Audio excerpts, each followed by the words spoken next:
This interview is the 18th in a series focusing on vendors who are selling their wares at the Western New York Welcome Center's Taste New York Market.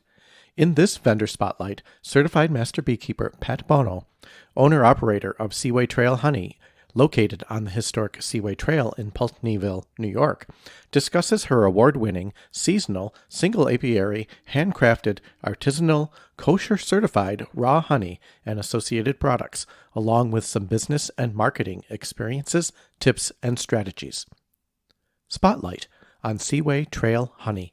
Pat, it's good to visit with you about your business, and I thought maybe we'd start out with giving you a chance to talk a little bit about the history of Seaway Trail Honey.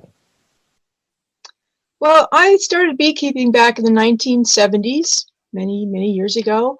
And over the years, I've taken a lot of courses, attended seminars, just got a lot of experience in the beekeeping world.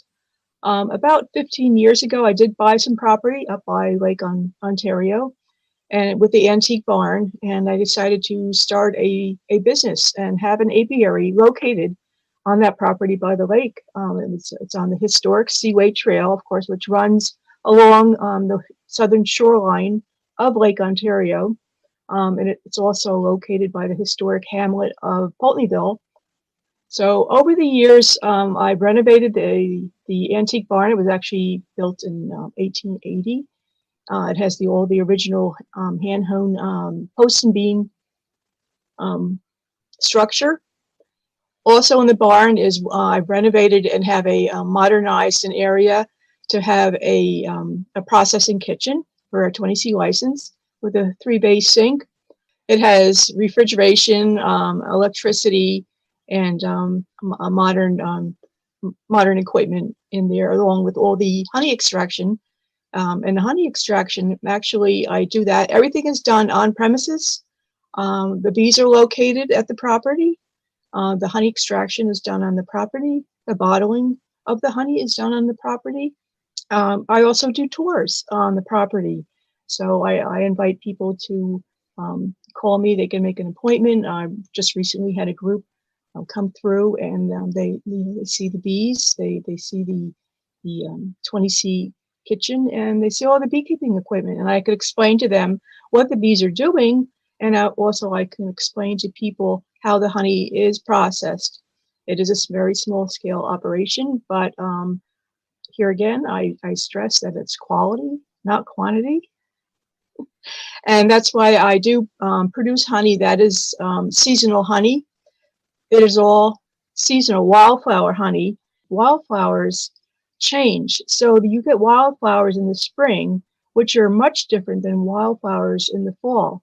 So what I do is I harvest the honey almost every week during the growing season, so I can capture the nectars from all these different blossoms. And that's what makes the honey. The earlier honeys are much lighter, sweeter, and milder, because most of the nectars are from tree blossoms. Earliest, of course, you get the apple dandelion, and then you get the black locust. One of the biggest one is the basswood or linden tree, which is a native tree, and many of the woods in upstate New York have a lot of this basswood blossom. Of course, we're still in a big region that has a lot of clover. We have many wild clovers, and these make a very light, sweet honey. Once you get to mid-August, we have a big changeover, and the flowers really start to change. We do have a dry period generally in August, but once we get to the end of August, the flowers really change, and we have goldenrod, which is a fantastic native plant. It is not grown intentionally. No one grows a crop of goldenrod. It's considered a weed, but it is a wonderful native plant that produces a beautiful tasting honey, very robust, along with many of the asters, and these are all native plants. And these are like the last plants for the bees and other pollinators to gather the nectar, the pollen, so that they can make it through winter. You mentioned your small scale. To the extent that you're comfortable, what does that mean in monetary terms of your production and quantities and economic value? It's Seaway Trail Honey is a very small scale operation.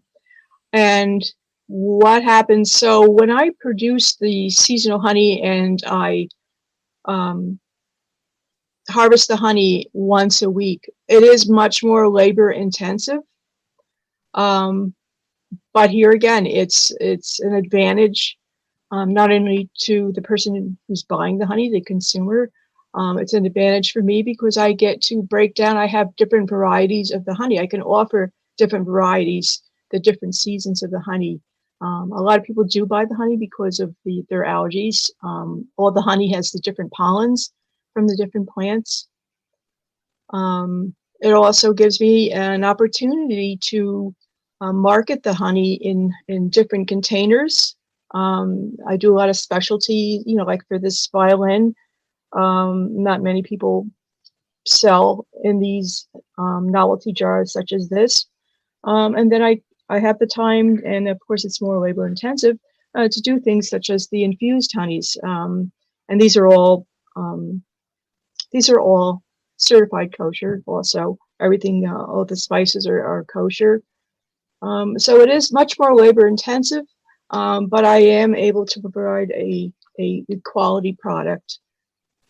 Where are your products sold in addition to the Taste New York market system around the state? Yeah, so I do sell in several of the Taste New York stores. I also do one farmer's market locally in Rochester, the Brighton Farmers Market, and that's Sunday mornings. And actually, that's where I live. So I'm also selling to a lot of my neighbors or people in the community. I sell online.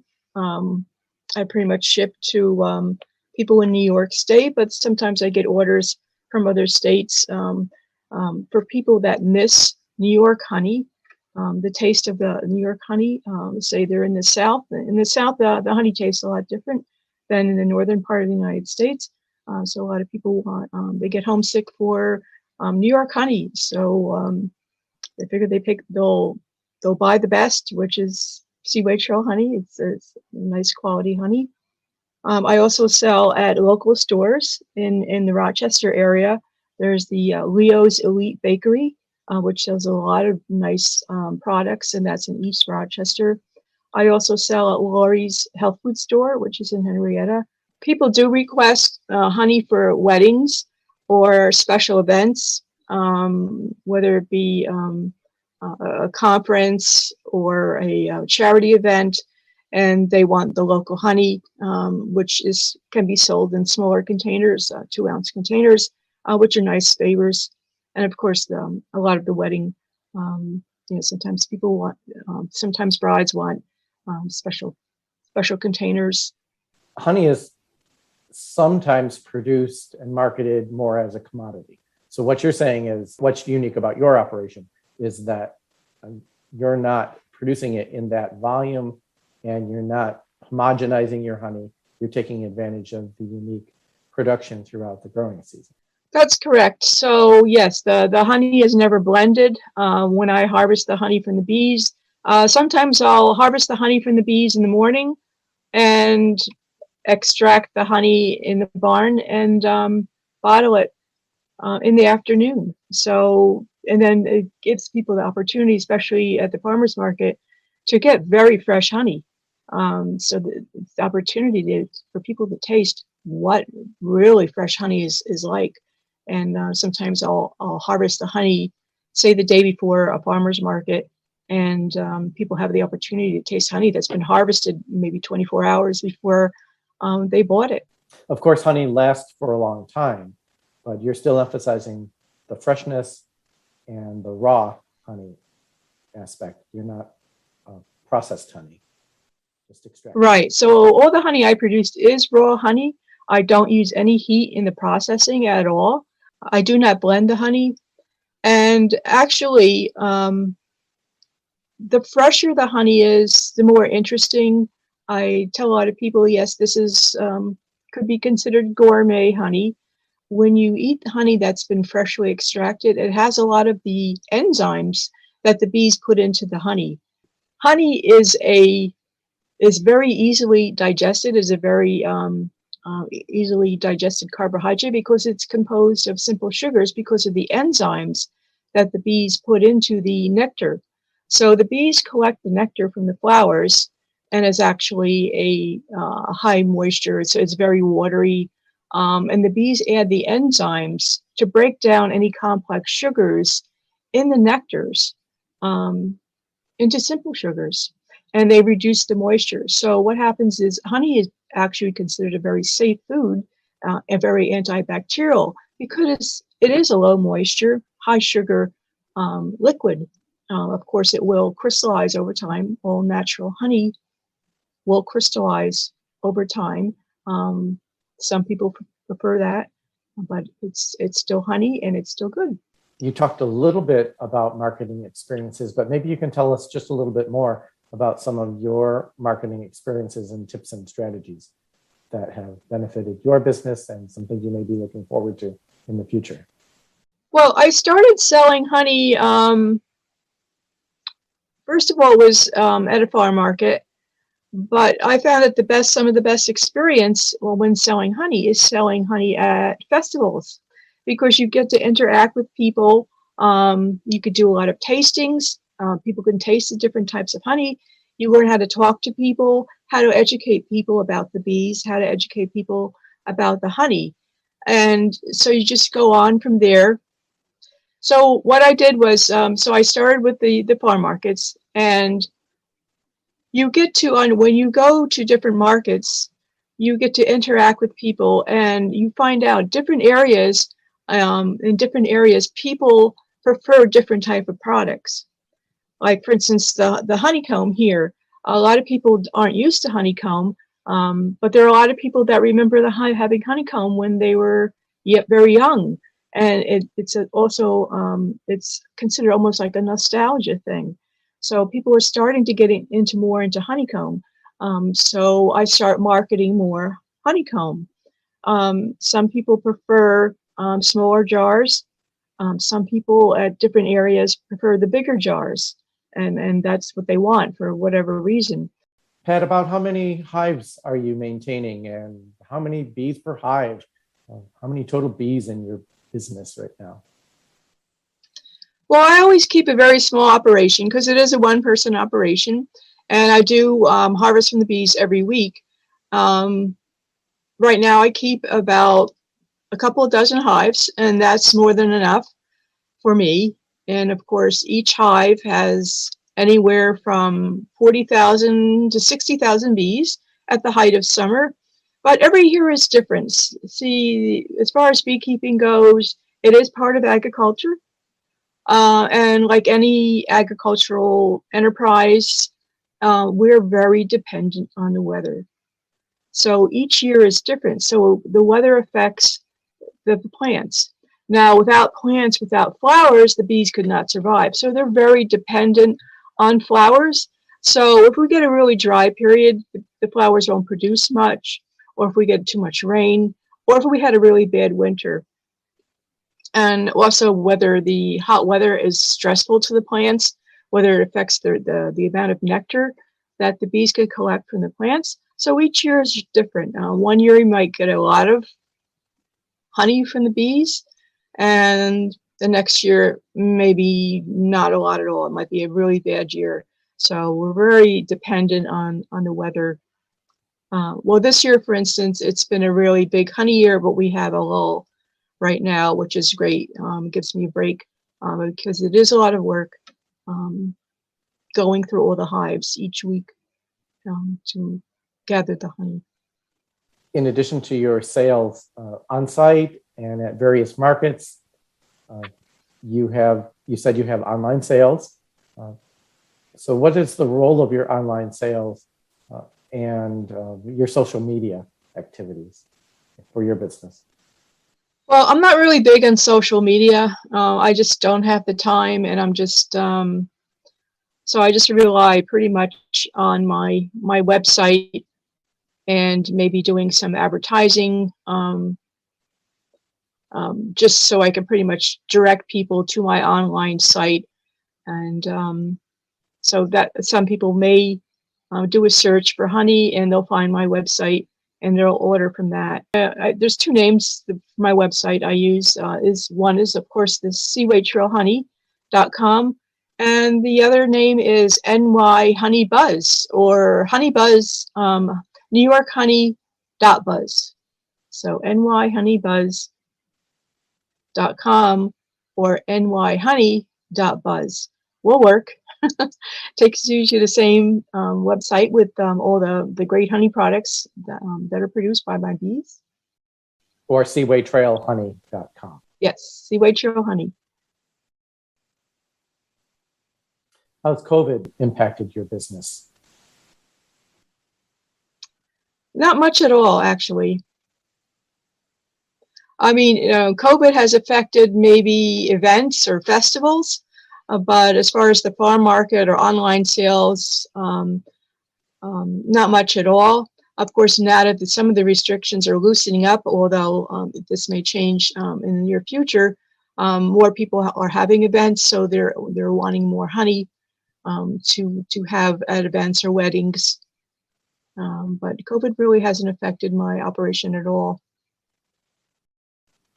One of the benefits of being small and specialized in the way that you are. Yes. And being able to market online as well. Sure. Yes, and then for a while I was, I still do actually. If someone wants to pick up, I can arrange curbside pickup. If someone wants to pick up some honey, they could just pull up to the side of the road. I'll come out and with a mask and hand them the honey that they've purchased. What are your future plans for Seaway Trail Honey? My future plans for Seaway Trail Honey basically is agritourism. I am fixing up my antique barn, the post and beam barn, and I'm doing it in stages. Right now I'm doing the lower part of the barn. It is an English bank barn, so it has the very thick stone walls, and that's the lower part of the barn. So that is pretty much ready for people to come in and see. The upper part of the barn will also be open hopefully next year, and that will be more of a showcase or museum for beekeeping and honey. And again, here it is. It's right on Lake Road on the historic Seaway Trail. So that is what I'm planning for, is to have more tours for people to come and see not only how honey is produced, but also about just beekeeping and maybe the local agriculture in that area. That sounds lovely. Pat, you said you manage a nonprofit organization? Yes, I'm the president and founder of New York Bee Wellness. It is a 501c3 educational organization. It is a New York State charitable registered organization, and we mainly do it's educational. It's mainly for beekeepers, small-scale beekeepers, beginning beekeepers, people who are interested in beekeepers. We've also done presentations for school groups. We have the microscopes, but we concentrate on people recognizing, diagnosing honeybee disease, and to help people just keep their bees alive. And this organization has been in existence since about 2013. It does do 2 surveys a year for New York State beekeepers. In the spring, it's important, so we get to know how many people lost their hives during the winter. And in the fall, we do another survey to see how people recouped any of the lost hives, how their honey production was, that sort of thing. We do newsletters, and we also have a YouTube channel, and we have some of the top beekeeping experts in North America do webinars with us, and we record those and put those on YouTube for free.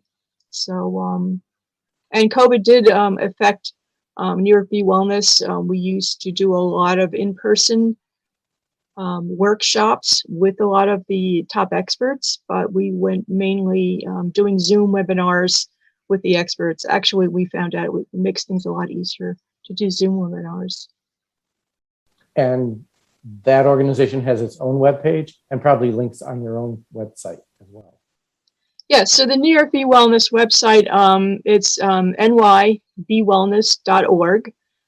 And we also have the YouTube channel, and you could just Google NYB Wellness YouTube.